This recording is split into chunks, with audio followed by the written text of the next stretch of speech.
When we think of fashion brands and car manufacturers from certain countries, there are an awful lot of synergies and similarities in their designs.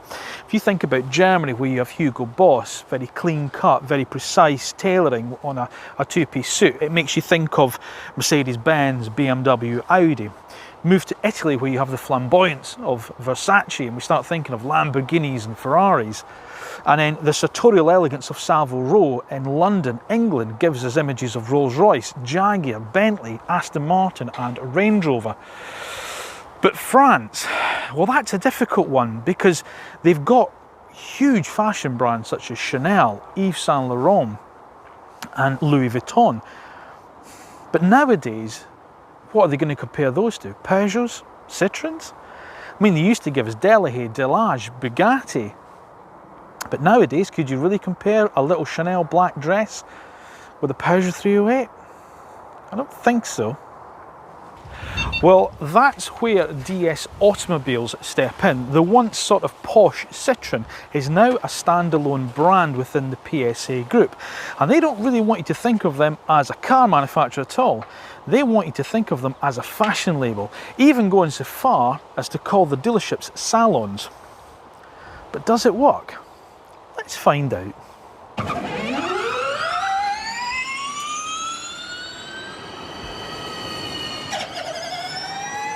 DS, or DS, meaning goddess in France, was probably one of Citroen's most revered models. It was launched in 1955 to replace the vulnerable attraction Avant, and through many iterations lasted, well, for quite a number of years. But fast forward to sort of like the late 1990s, early 2000s, when Citroen's models could be only said as, well, a little bit humdrum and a little bit plain.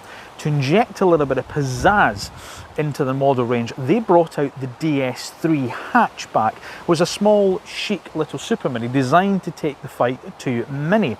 And it did so with considerable success, so much so that DS models continued to come out.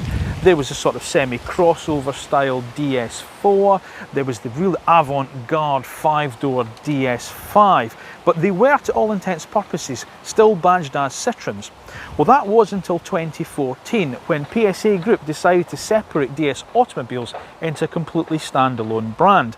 And the older models started to, although they were facelifted, they started to be phased out. The DS5 was replaced with the big DS7 Crossback, a full-size SUV. The DS4 has gone completely, and the little DS3 hatch has been replaced with this, the DS3 Crossback, a sort of small crossover style SUV hatchback that's available with petrol, diesel, and in this version, the one we're interested in, E Tense electrified model.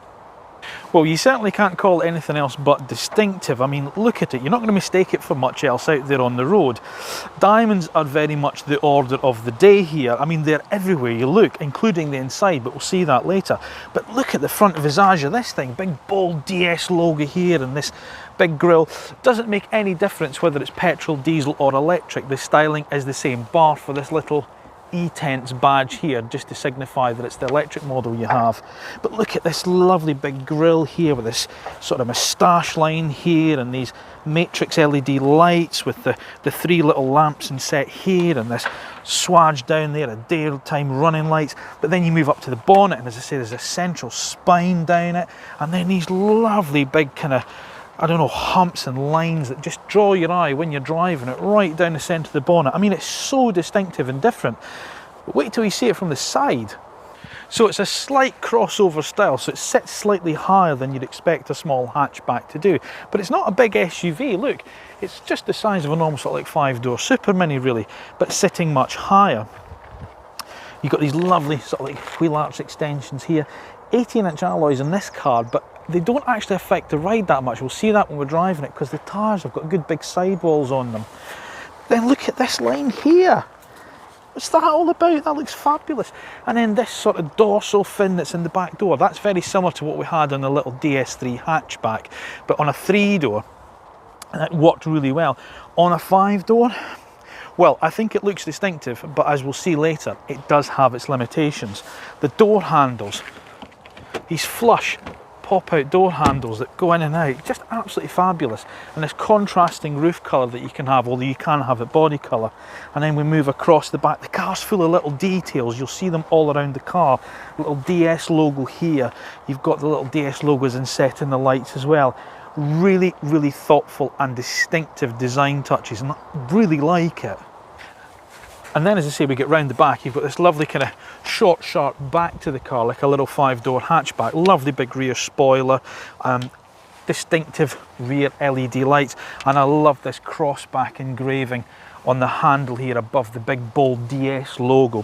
The only thing I'm not so keen on is these fake vents. I mean, I like the swollen wheel arch, but when you get up close and you realise they're just a fake piece of plastic, I think that could have been better executed.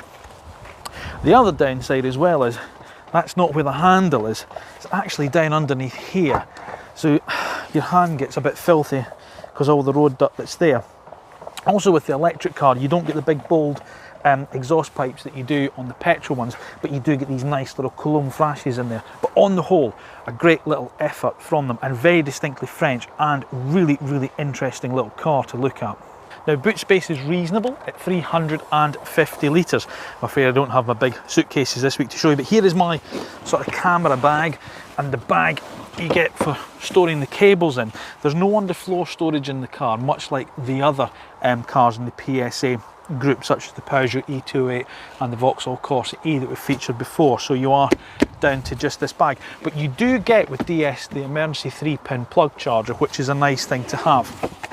Also as well, your rear seats do split fold 60/40 as we've been used to on the cars too. So how are we doing for space in the back? Well, it's okay. This is kind of awkward to get into because you've got quite a small sort of aperture here, and you know I'm not particularly tall, but you know that's one of the downsides. And look, this is this outside styling feature, so which is fine for adults, but if you've got little ones, it does limit their vision out a little bit. But space-wise, it's not bad. I mean, the seat's set up for myself, and there's knee room here, there's foot room, it's all right. We've got 2 ISOFIX points in the back, we've got a 3rd ISOFIX point on the front seat as well. There's no sort of like storage, however, in the back, and there's no USB ports either for powering iPads or anything like that for the little ones. It's going to sound a little bit of an odd thing to say, especially when we come on to the price, but it sort of makes sense as a second car in a family, but I'm not sure the price allows it to be that. But more of that later.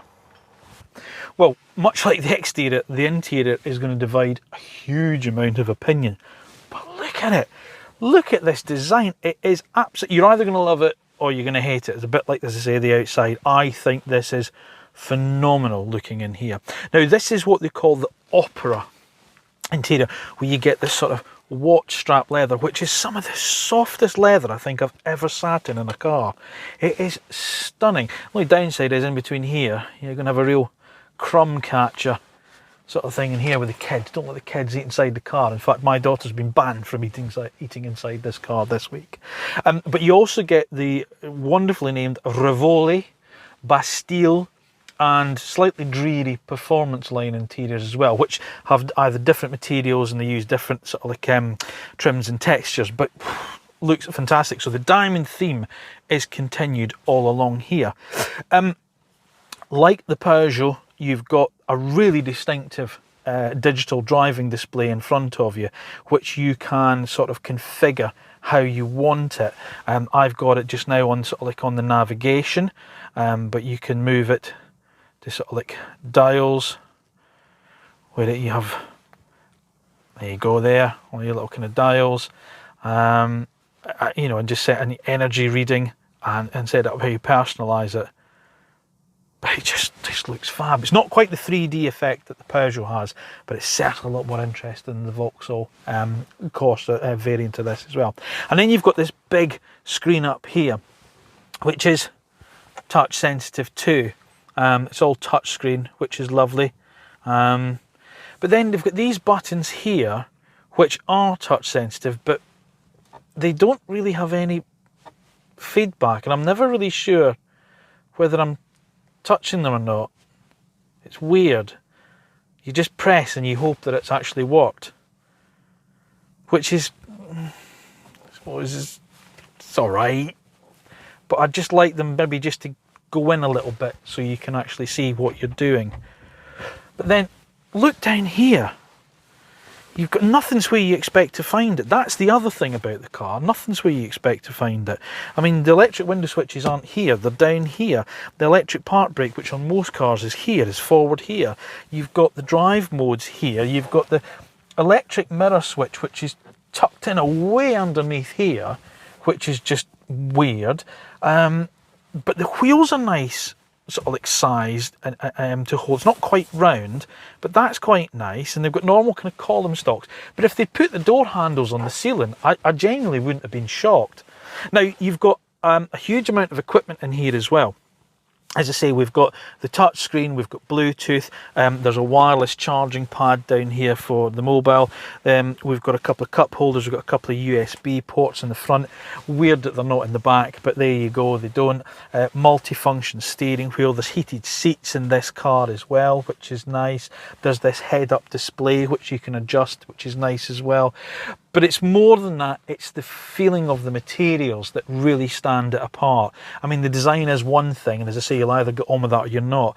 But you genuinely feel when you get inside it, bar a couple of the little bits of plastic, you know, up here or maybe lower down on the console that feel like they've been shared with the Peugeot, you just feel like you've stepped into something that just is quite special. And I like that. I like it, the fact that it's different. It's really distinctive and really, really quirky. Yeah, it's nice. Now, the DS3 Crossback is built on the same CMA platform that the other PSA cars are. So the Peugeot E28, Vauxhall Corsa Electric and Peugeot E2008. It's a 50 kilowatt hour battery and it's located underneath the rear seats and down the centre spine of the car, and it should give, according to WLTP figures, a range of about 200 miles. But personally, I'd bank on about 160 being more realistic, which is a little bit of a shame considering that the Kona, which I think is this car's main rival, will do at least 260 miles. Still, never mind. Charging's done through the port at the back. It will stake speeds of up to 100 kilowatts, which means up to 80% can be achieved in around about 30 minutes. Overnight from your home wall box, you can go from 0 to full in around about 7.5 hours. So how does the DS3 Crossback E Tense actually drive? Well, really pleasantly.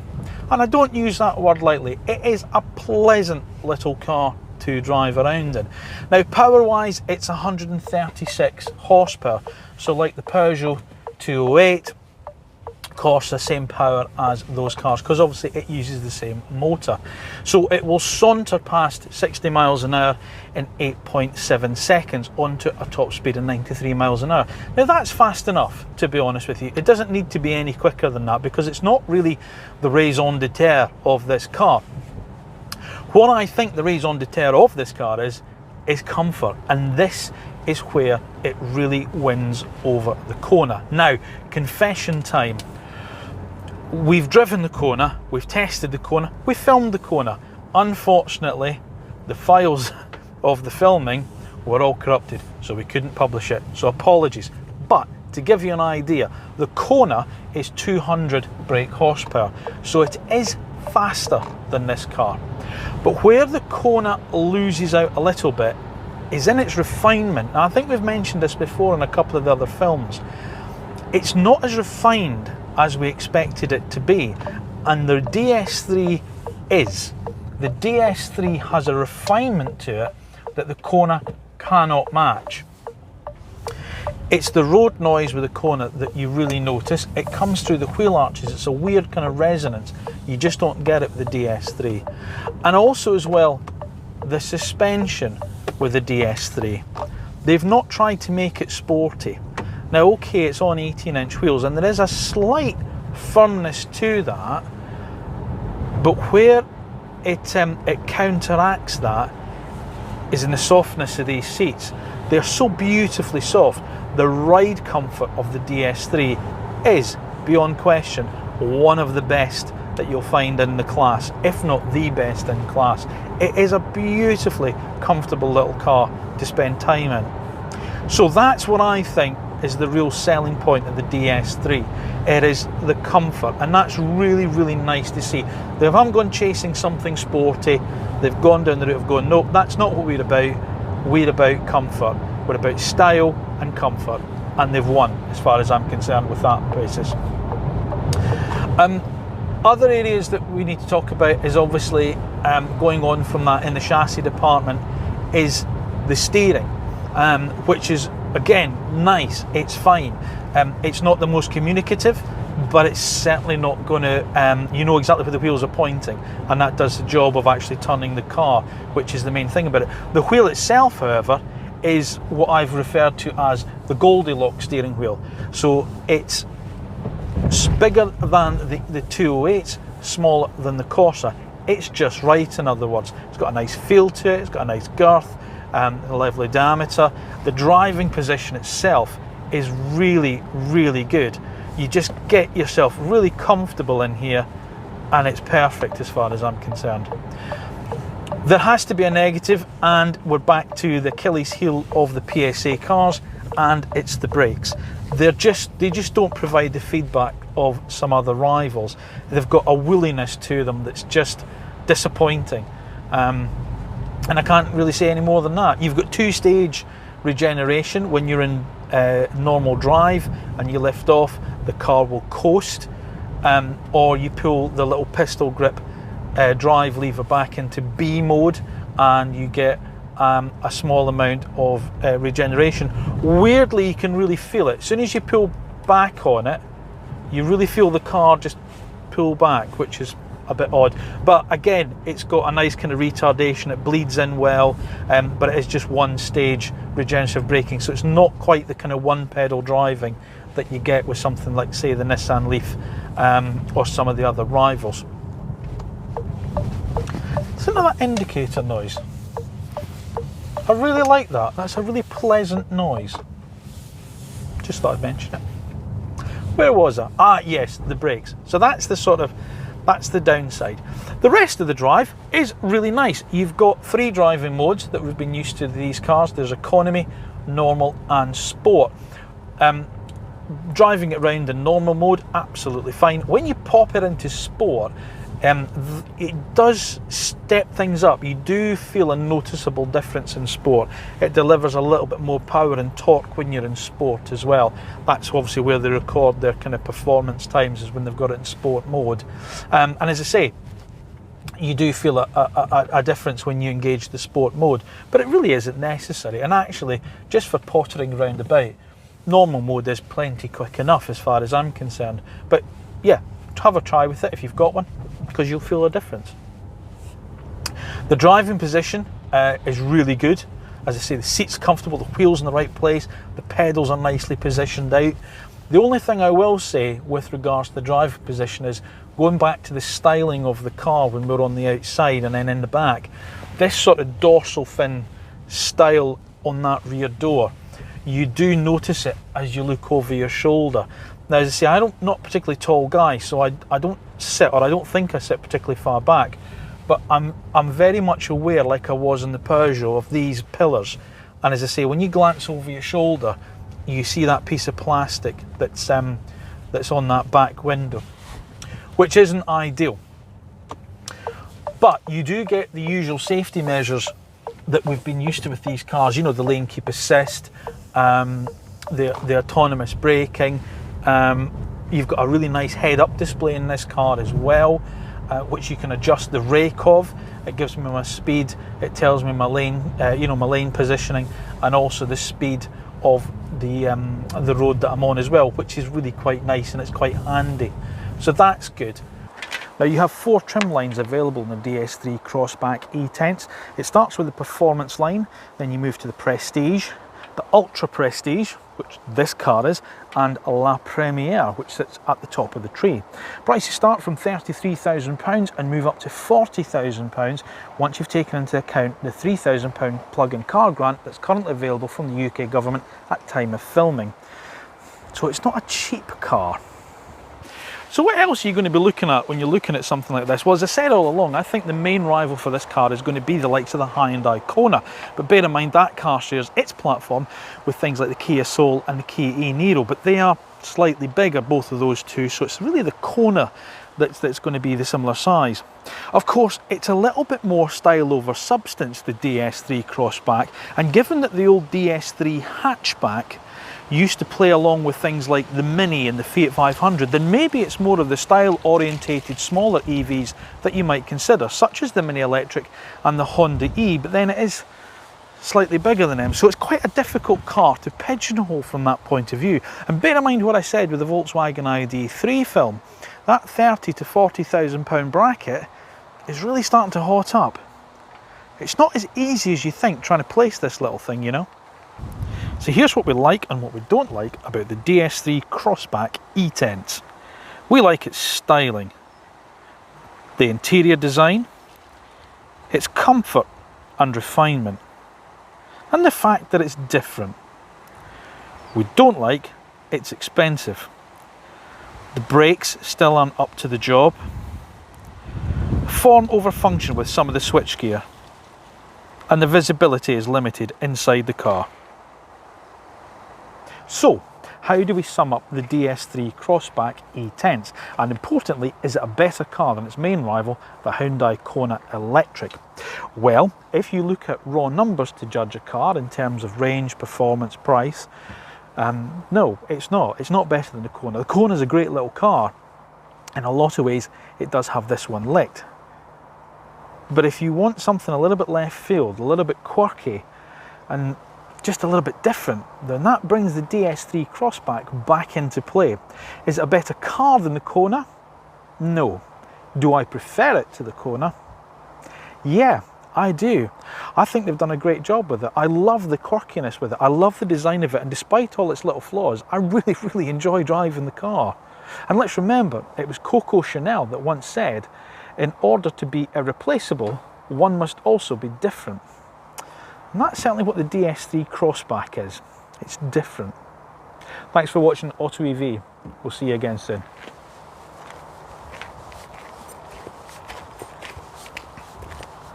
So, you've watched our video. It's now my job to tell you to like and subscribe, and press the little bell button to receive notification of when our next video is uploaded.